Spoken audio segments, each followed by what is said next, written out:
Okay, it looks like we got Roger here finally, so I think we're ready to get started.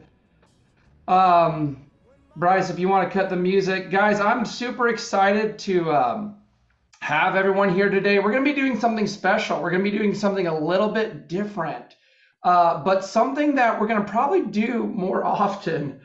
I'm getting distracted by this kid in the woods. Just there's a kid in all black, like walking in the woods on Laura's screen. I'm sorry to get distracted by that. Yeah, there she is. He I was likes to like, dress up in costumes. yeah, I Oh, was like, who is this kid? Just like, it's like everything okay there? Kind of looks like a ninja in the background. Um, that's too cute. anyway, super excited to be doing this here today. Uh, do we have, okay, there's Roger. Okay, there he is. So anyway, what we're gonna do is Roger of Rogers Plumbing has been a client of ours for a while now. When he started with us, he never got bigger than 2 trucks. He had owned his own plumbing business for, what was it, 14 years that you owned your own business, Roger? You Yeah, know, 15 before I really ever started hiring anybody. yeah, so he had owned his own plumbing business for 15 years and had never grown larger than 2 trucks. Now he has 6 trucks. We're working on getting 2 of those trucks filled. He had to let a guy go recently. But he has, I mean, what, 2.5x your business since we started working with each other? Yes. Yeah. So massively grown his business. He's operating around a 20%, 18 to 20% net profit margin for the year. And something that Roger has really done a good job of is managing the office team to book leads that are calling in into appointments. Right now, so Roger and I, his team tracks every single day the amount of calls that they got, where those calls came from, and how many of those calls were booked. And then they average it for the entire week. We've been doing that for the entire year. And on average, right now, Roger books 70% of the calls that come into his business, he books as an appointment. And then how many of those appointments do you close right now, percentage wise? So as far as the calls that come, are you talking about in the field or are you talking about just in the? In the field, after the appointment's scheduled, the closing rate. So we're over 90% in the field. Yeah. So 70% of the calls that he gets, he books as appointments. And then out of all those appointments, he's closing 90%. At what's the current average ticket total? We're over $1,000 average ticket. Yeah, over $1,000 average ticket. So he's doing a lot of things right, but what he's especially doing right is the way he manages the leads, the way he sets those appointments. And the reason why I wanted to do this is because we talk a lot about marketing here at Redmond Growth. We talk a lot about a number of different things. However, one of the reasons why I like this topic here is if we can help you guys just set more appointments with your leads, the cool thing is, number one, that doesn't cost you any money. You're not spending any more dollars in order to get more appointments. So that's the first real important thing. The second thing is that you can do it now. By the end of this call, I'm hoping that folks will walk away. We're going to work on some specific things in our breakout rooms. I'm hoping that folks can walk away with real, tangible action items that they could implement in their business today. So it doesn't cost any money. You can implement it today, and it will have an immediate impact on your sales if you can set these appointments, if you can follow what we're going to go over. So what I wanted to do today is just kind of do an interview style with Roger. What I'd recommend everyone doing, if we haven't done so already, is to put it on speaker view. Before we do that, I can't forget, do we have any wins? I want to start with wins. I know some people show up wanting to share a win. Anyone have any major wins of the week that they want to share, big things that are happening in their life or in their business? Well, before we let the clients take it away, I don't know, I wasn't here on a group call last week, but I just wanted to brag on a couple of our employees here because we've been having some big wins internally. Jonathan Rude just welcomed his third kid.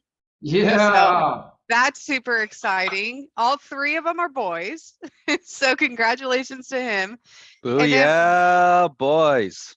Mr. Robert Redmond got engaged a couple weeks ago. So big congrats to him. Wow. And then also Fun. Travis Davis, another one of our coaches here, he got engaged last week. A lot And has so happened. we just got to celebrate. We're Lot- making moves. We also, going on a on. business side of things, we also had a sales team member, Hannah, who's not on this call. She's on the phone selling. Making sales. But she set a record by far. We had our biggest month that we've ever had. She by far closed double what the previous record was for the most clients brought on board. And we gave her like this crown, like this giant tiara yesterday in our team meeting because she's the sales queen of the universe. So anyway, that was really cool. Does anyone else have any wins that they want to celebrate? I'm not going to beat a dead horse on this. I'm not going to take too much time, but any good things happening in y'all's businesses this week? So we started on Monday, and after what seems like a dozen bad acts, this guy. I wish we could understand what you're saying, Phil. Phil, I wish we could understand what you were saying. Oh my God. Yeah, it's extremely choppy. I also No worries. don't know if I endorse the whole video while driving method. Redmond Growth is not responsible, is not liable for any accidents. I love that he's here. I don't want to discourage that, but just make sure you're in a safe. Okay, Shatoya has something. Shatoya, if you could unmute your mic. All right, guys. I'm taking my son to the bath, so that's why you can't see my face. We just actually did our first, what's the word I'm looking for? Sent out a quote for our first prevailing wage job, which was about $950,000. And it sounds like the customer's wanting to go for it. So I think that's great news. That's $1 million Come job. on. That's $1 million job. Wow. Okay. Well, Shatoya, keep us updated on that. Super exciting. The fact that you're even in a position where you could bid that kind of work is huge. $950,000 job. Let us know if you guys close it because we all want to celebrate with you guys. But that's huge. Anyone else before we move forward? Any really people chomping at the bit to share a win? Going once, going twice. Closed. Okay. So if everyone could change their view to speaker view, what I want to do here is I just have a number of questions teed up for Roger. Again, what we're going to go over today is how to maximize our office team who are answering the phones, or even if you're answering the phone yourself, how to maximize setting the most amount of appointments as possible. We live in a world right now where a lot of people are price conscious. They're asking a lot of questions about pricing. They're asking a lot of technical questions on the phone. We're spending a lot of money on marketing. We want to take advantage of every single call. And Roger set a really great example in doing that. So I want to just ask Roger a few questions here. Then we're going to split up in breakout rooms and actually work on this process for your own business. So to get us started, Roger, you book 70% of your calls into appointments. I want to just start open-ended. What are some of the most important factors that allow you to do that? Well, for us, the first steps are how we answer the phone and when we answer the phone. So our goal is we want to answer the phone within 2 rings. I mean, everyone's heard me say this. If we're not getting that phone within 2 rings, somebody will be able to be jumping over something to get to the phone. That would be worth writing down, everyone. 2 rings. That's a real thing. Yeah, it's a real thing. It is a real thing. And then how we answer the phone, basically for us in our script is, it's a great day, or it's a wonderful day at Rogers Plumbing. How can I help you? In most cases, the ladies all express their name, it's a great day at Rogers Plumbing. This is Roger. How can we make you smile? Or it's a wonderful day at Rogers Plumbing. This is Roger. How can I help you? Things of that nature. Yep. So there's a little variance in there, right? We're not building robots here. We want to make everyone personable over the phone. And obviously talking with a smile is a great asset to have. Roger, what would you say to someone that's like, if I say it's a great day at Rogers Plumbing, or if it's a great day at my business, like that sounds a little corny, like Clients love it. We've even had clients ask us, hey, I have a business. Can I steal that from y'all? Can I use that in my business? And we're like, yeah, absolutely. Yeah, I really like that aspect of it, because a lot of people are resistant to saying something like that, because they're like, that's not how I normally answer the phone. But get over it, because it's the first impression. It makes a huge impression. It's kind of like when we start with wins. It's like, I know everyone is like having good things going on in their business. Maybe you're dealing with some challenge, but there's good stuff happening, if you're a client of ours. And the reason why we start that way is because once people share wins, it builds a momentum, and if the person has the boldness to actually speak up and say something, like they start feeling more excited themselves. And so it's just irrational resistance, I think.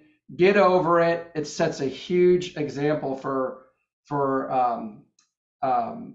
wouldn't you say it dictates how the rest of the call goes?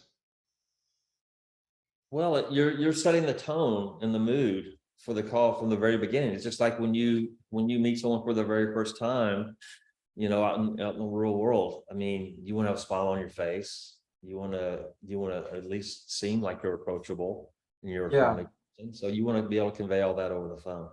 That's awesome. Now, Roger, I want to get into the script, because I know you're big on the script.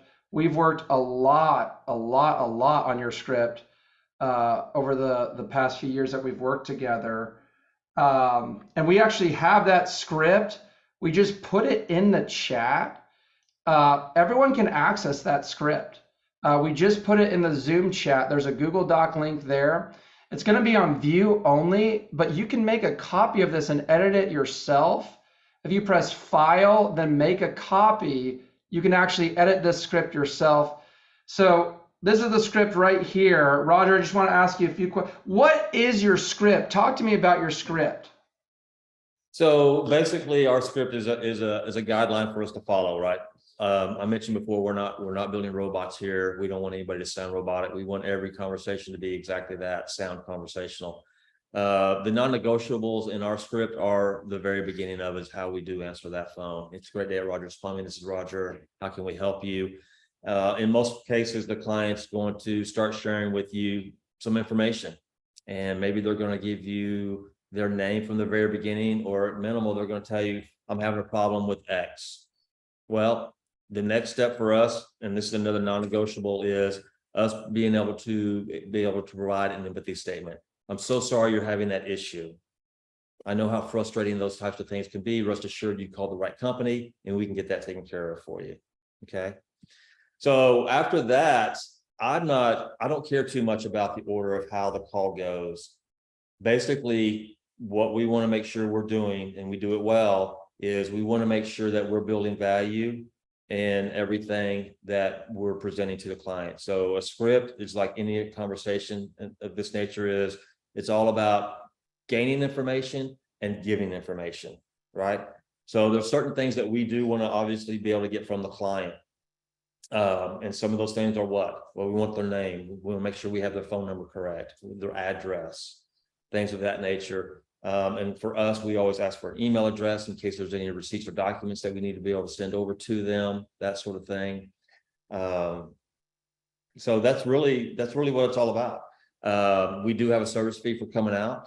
So we want to make sure that we build value before we give the cost of that. I mean, that's sales 101, right? Value before price. In many cases, a client's going to kind of dictate the order of operation on how that goes. You know, some clients, when they're going to call on the phone, they're immediately going to say, hey, this is so-and-so. I have an issue with my garbage disposal. Can y'all get out tomorrow? That's a great question. I can certainly answer that for you. If you don't mind, could you go ahead and give me your address just so I can check our availability for tomorrow, let's say, okay? So you're already gaining that information kind of right up front because that's what the client wants, okay? We're here to give them what they want. You know, we already, at the very beginning there again, in our empathy statement, we want to make sure that we're affirming their decision that they called the right company out, right? So you need to have a statement like that. Once we start getting the pertinent information, you know, we want to be able to set the agenda, you know, let the client know what they can expect when our technician gets out there. Okay. So basically, just so you know, once our technician is able to get out there, he'll show up in what we call our warehouse on wheels in a fully stocked truck with thousands of parts because we know your time is valuable. He'll also do a very thorough diagnosis of the issue that you're having, and he'll actually have the ability to give you a cost in writing, any options that may be available to you before he begins any of the work. Do you have any questions about any of that? If the answer is no, that's great. And just so you know, also, we do have a small service fee for coming out, and that's $99. So as far as scheduling, what day tomorrow is going to work best for you? We have 3 time slots available. So that's basically, I ran through that. I mean, I see that you've got the script on the phone up there, but I don't need to read from it. No, And that's the importance of your call takers. They need to know it. They need to know it backwards and forwards. And they need to be comfortable with it, right? It needs to be conversational. Okay. So I want to get a little bit deeper into what Sure. we were saying here. Sure. But to summarize what I said, in case anyone's taking notes out there, you see the script more as a guideline. You're not building robots. You're not expecting someone to just blindly, stupidly follow every single spot if it makes sense. You want to follow the flow of the call. You want to use the script as a guideline because that's everything that you need to get from the customer, everything you need to say, but you're not building robots here. It's a training tool. Our call takers do not have the script in front of them. They already need to know it and own it before we have them on the phone. And we'll talk a little bit about the training that you do to get them to that point. But then you said the script is designed to gather essential information, empathize with the customer, which again, guys, your competitors aren't doing this. I promise you. Have you called your competitors? I have called your competitors. They don't give a flip about the problem you're having. So if you build empathy statements into your script, if you empathize with the customer's going to start to feel that maybe you care a little bit, and that's going to build trust. Okay, so empathy statements, and then value building. Okay, what separates you from everyone else there? If you're charging a service fee, if you're wanting to book an estimate for a larger construction project, and you want that estimate to stay, you want that first meeting to stay, you know, how are you building value about your company to someone who's calling you? So that's really, really good.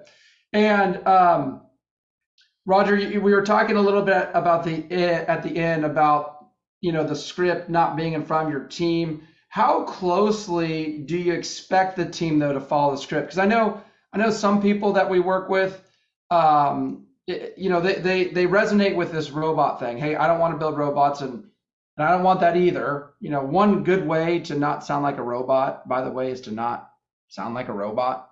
I've worked with companies and they're like, when I read the script, it's like, hi, thank you for calling Rogers Plumbing. How may I help you? It's a great day, whatever. And they're like, I sound like a robot. I'm like, oh, I see what you're saying. You sound like a robot because you are sounding like a robot, you know? And so we don't want to do that. But Roger, how closely do you expect your team to like follow the script? Well, I mean, probably a really good example is what I just ran through. I mean, you had it on the screen, but I can't even read it. I don't even have my readers on. So, I mean, I just know this stuff, and it's through repetition, right? And it's through not getting it right and then wanting to get better at doing it. A great way to do that is you need to listen to yourself on the phone. Yeah. Recorded phone calls are monumental. They're training. They're a training tool. That's exactly what they are. And for us is someone else is listening in on that call. Let's say we have a new call taker. So they spend a lot of time like close to 2 weeks of almost doing nothing but listening to calls. And then we'll feed in, we'll let you take a call, and then we dissect it. Okay, this is what you did well, and this is what you could do better. Just to help along with that, here's the guideline, here's the script. This is the way we want to build value before we talk to them about what our service fee is for coming out. You know, we do want to make sure we include that empathy statement. We have an example here. That doesn't have to be the one that you use. I mean, we could go through this process again, and I could role play out this script, and it would be different. Something I'm going to switch up, something I'm going to say a little different. Maybe I'm going to emphasize something a little bit different, something of that nature. So there again, the most non-negotiable things that we have are the very beginning of our script, the way we answer the phone and providing an empathy statement. We recently had an issue 2 months ago, and when I'm here in the office, I can hear all these calls going on in the background, and everything sounding great and wonderful. We're booking calls, but at the end of the month, we realized, hey, our booking rate's down, and I couldn't figure out why. And it wasn't until I started listening to the recorded phone calls, and we just kind of got complacent in the office. Some of these calls, a lot of these calls, we were dropping off. We weren't giving the empathy statement. We were going straight into setting the agenda and gaining the information that we needed. We were going straight to, you know, can I go ahead and get your address, please? And what was that zip code again? And just make sure this is your best phone number, and getting the email, which all those things we got to have, but we weren't making it personable enough. And that empathy statement is really, really critical. I mean, we face it in our day-to-day lives. If we call someplace, in many cases, sorry, you're having that issue, whether you're calling AT&T or you're calling whoever it is about your phone bill or whatever it is, you hear it on the phone, and it really does carry weight. It really does. There's a lot of gold in what you just said. So I want to highlight something that he said really quickly. Roger pays new hires to start with him for 2 weeks, not taking a single phone call, but listening to a lot of phone calls. Again, I think that's a good rubric. Hey, my team doesn't really know how to answer the phone, but they're not doing a good job of setting appointments. How much have we invested in their training? He pays them for 2 full weeks of work before they take a call, and then they take one call and they dissect it together. They debrief it together. Yeah. So, and we've had call takers, we've had ladies that they've had a lot of experience in customer service, whether it's, you know, person to person or on the phone, where they didn't need that 2 weeks. I mean, if they can role play out with me or one of the ladies in the office before they ever get on the phone, we'll cut the 2 weeks short. We don't mind. But the main thing is you got to go with that mindset of that's going to be your initial investment. If it gets cut short, that's great. That's wonderful. You made a fantastic hire, right? But go into that mindset. It's an investment. Training is an investment. Time spent is an investment. And you have to put out all those things to make it work right. and that's really good. And the other thing in Roger's example, when he noticed that his closing rate was going down, he wouldn't have noticed that if he wasn't tracking it. He was tracking it, and he saw in the numbers that his closing rate was going down. So what did he do? He started listening to recorded calls. Tracking and recorded calls are 2 fundamental tools that are very important to book more leads into your appointments. Yeah. So I think that's really solid. And what was missing? The personal effect. His team was sounding like every other plumbing business in the Austin area. You know, then what happened? He went in, they made the adjustments, they brought back into the script. Guys, we know this, we got to follow this. Started following it, booking rate goes back up. It's amazing. So Roger, what would you say to someone that doesn't think like a script is important or like following a script is important? Like, how would you, if you were bringing someone on board or interviewing someone or talking to another business owner, what would you say to them? Well, so I kind of mentioned earlier, really what a script is. It's about gathering and giving information, right? So if you consistently answer the phone already, then you already have a process that you follow, and it may not be the same every time. The difference is you don't have it in writing, and you don't have a set way, a set process to improve it. I mean, our script is a living document. What it is today, it may not be 3 months from now. We go in on a regular basis if we feel like we need to. If we see our booking rate fluctuating downward, we'll see what we need to tweak. And there again, this is a baseline. Okay, everyone's going to use their own words, but the same message has to be delivered in the value builders. They're crucial. They're very, very crucial. And there's certain things you can't give a person, and they have to be a person that's willing to serve and to help others out. And they gotta have a want to. They gotta want to book that call too. They want to be able to answer that client's needs. Yep. So if you're not following a script, you don't feel like a script is important, you are already following a script, you just don't realize it. Yeah. What do you need to do from here? You need to just write down what works. There's your script. Write down what you're saying that you've noticed as an owner that works in booking appointments. Write down what you know works in terms of building your value. And now you have a script. And more importantly, like Roger's saying, now you have something on paper that you can look at, stand back, assess your booking rate, listen to recorded calls and says, how could we improve this? How could we make this even better? That's the importance of it. So I want to move,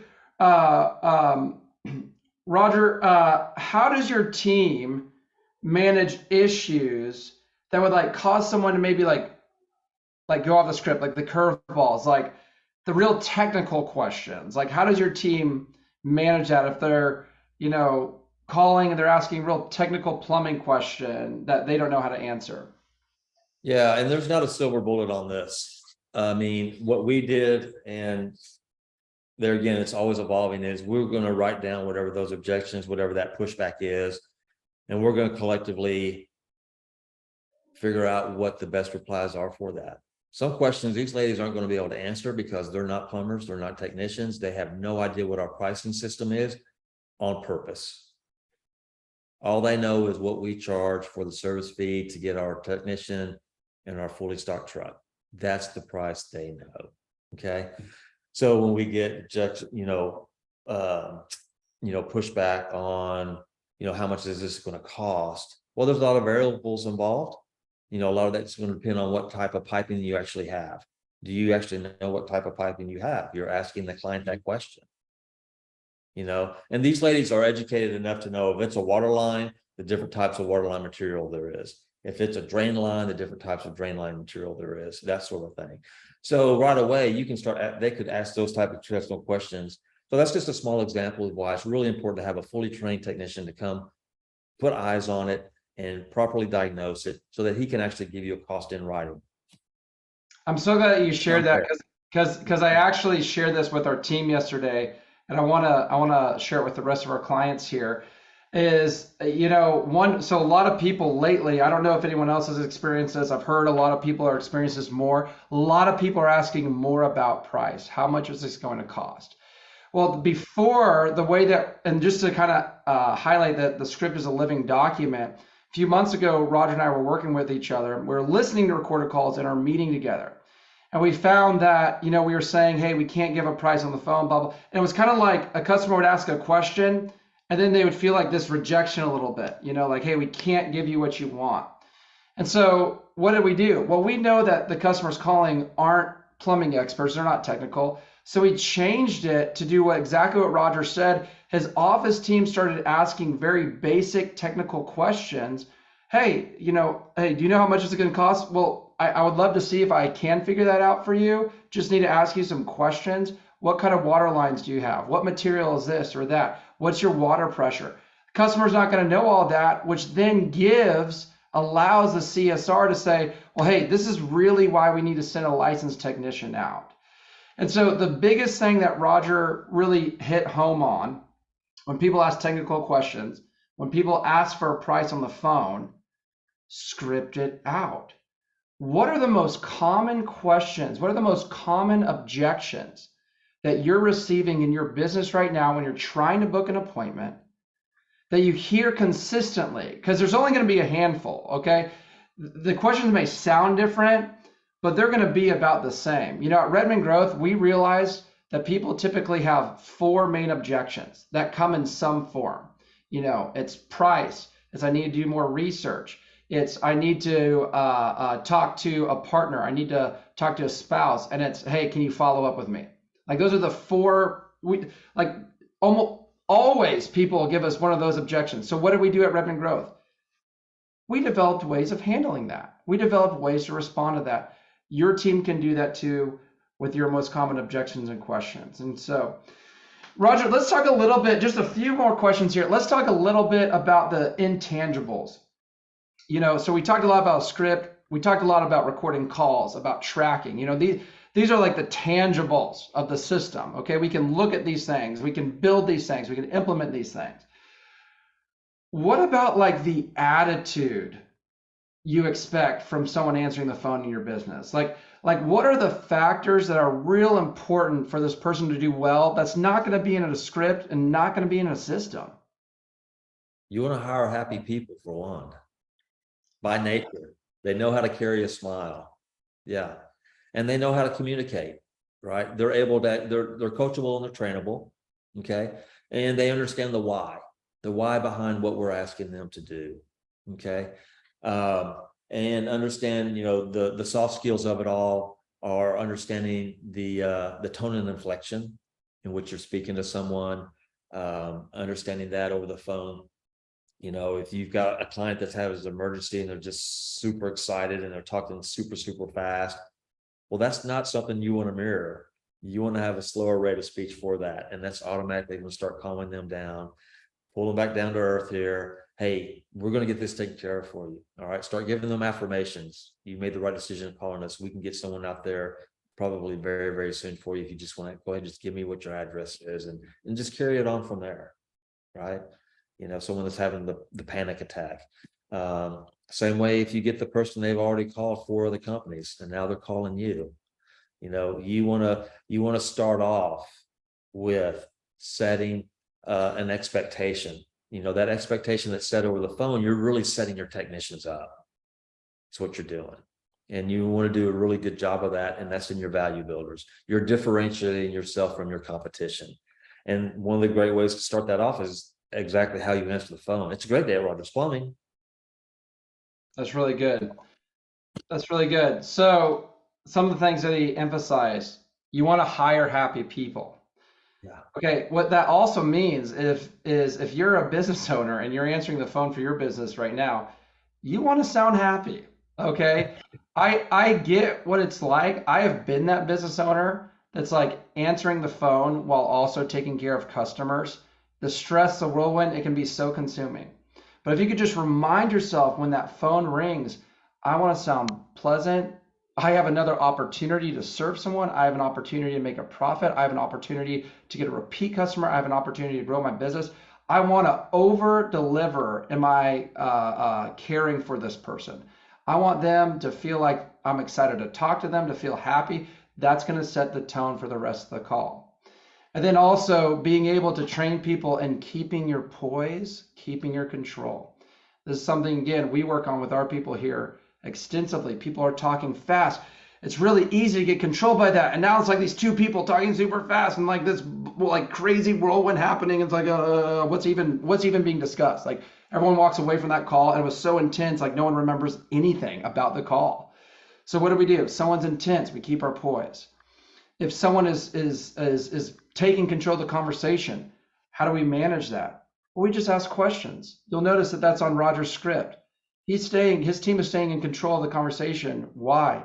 Because they're asking questions. When you end statements with a period, it gives the person on the other end of the phone the opportunity to take back control and ask you questions. Now you're on the defensive and you're not leading that conversation. So that's really good.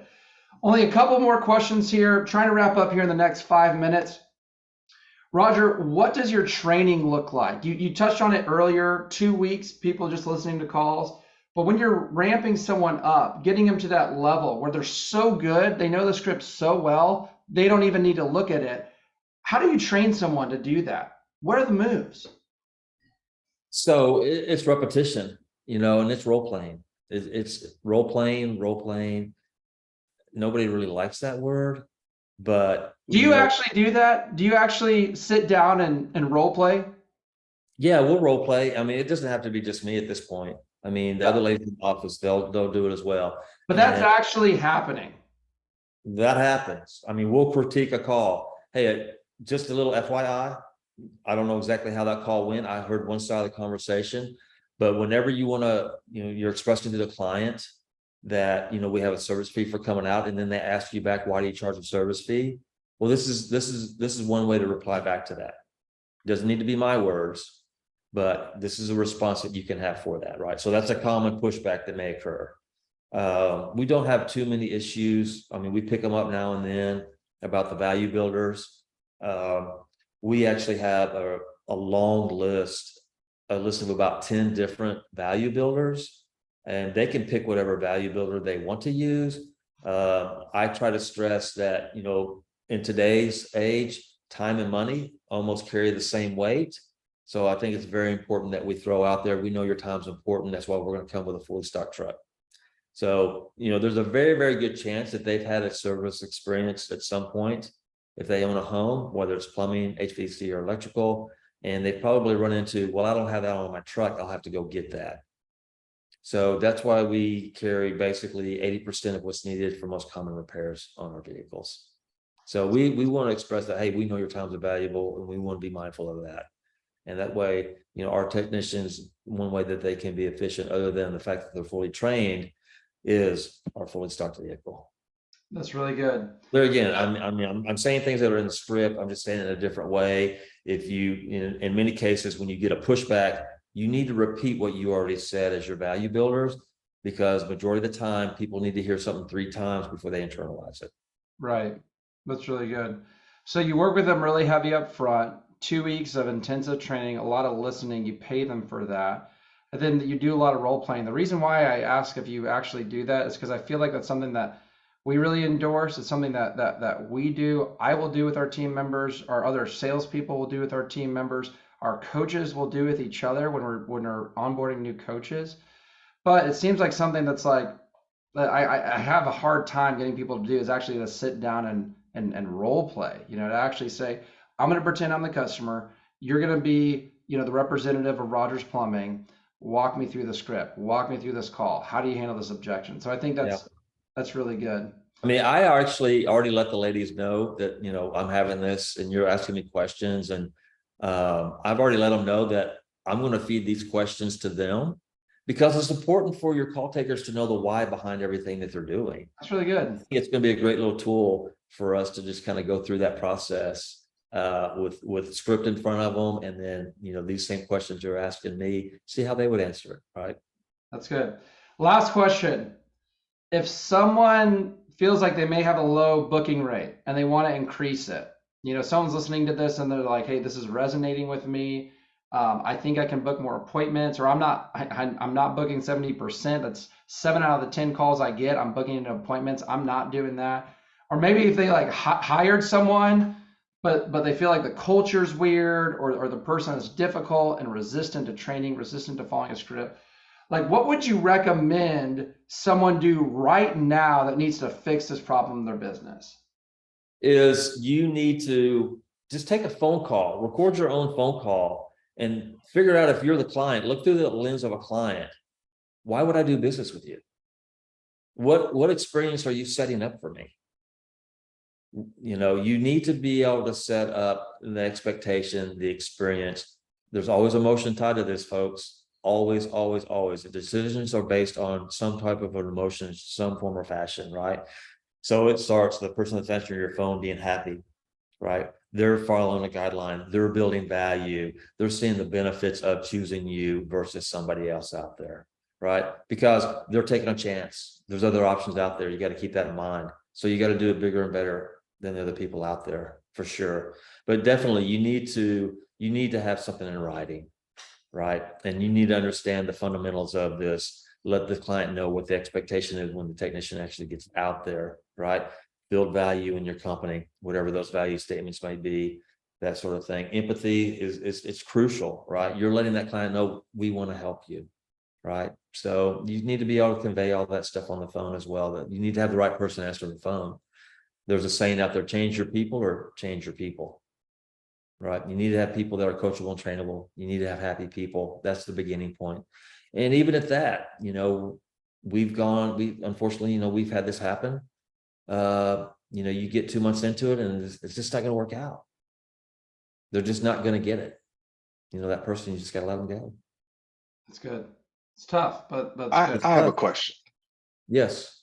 So when you guys record a call, how will you state to a client that you're going to record it? Will you let them know? Will you just record it? I know there's all types of stipulations when it comes to it. How do you normally handle that?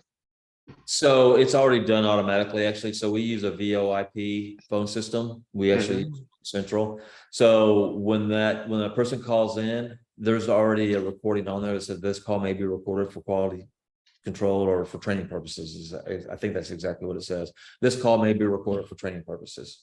I'm speaking All about of it our as far as phone- all of our dialing calls out. are automatically recorded.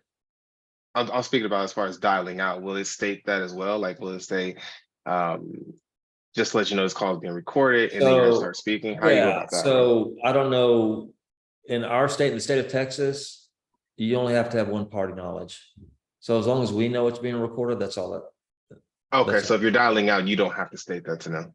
So, well, That's correct. yeah, so I just put a list of states where it's a one-party consent rule, which means that if I'm calling you and I consent to the call being recorded, I don't have to notify you, but I think if you are in that situation, if you weren't in one of these states and you're in that situation where you're calling out, you could just, at the beginning of the call, say, hey, this is Robert from Rogers Plumbing. This call is being recorded for quality assurance purposes. I just wanted to ask you a question, or whatever the reason why you're making that outbound call. So chances are you don't even need to worry about it if you're in these states I put in the chat. But even if you do, you can take care of it really quickly by just not making it a big deal.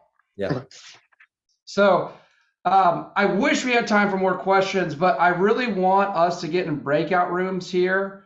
Bryce, just to let you know, I'm not going to be leading a breakout room. I don't know if I made that clear in a meeting yesterday. Maybe it was, but I want to get on breakout rooms, and we're going to be working on the stuff, okay, that we went over. We're going to be working on what are our value builders that we can say in a script, and then we're going to be working on what are the most common objections that we can build responses to.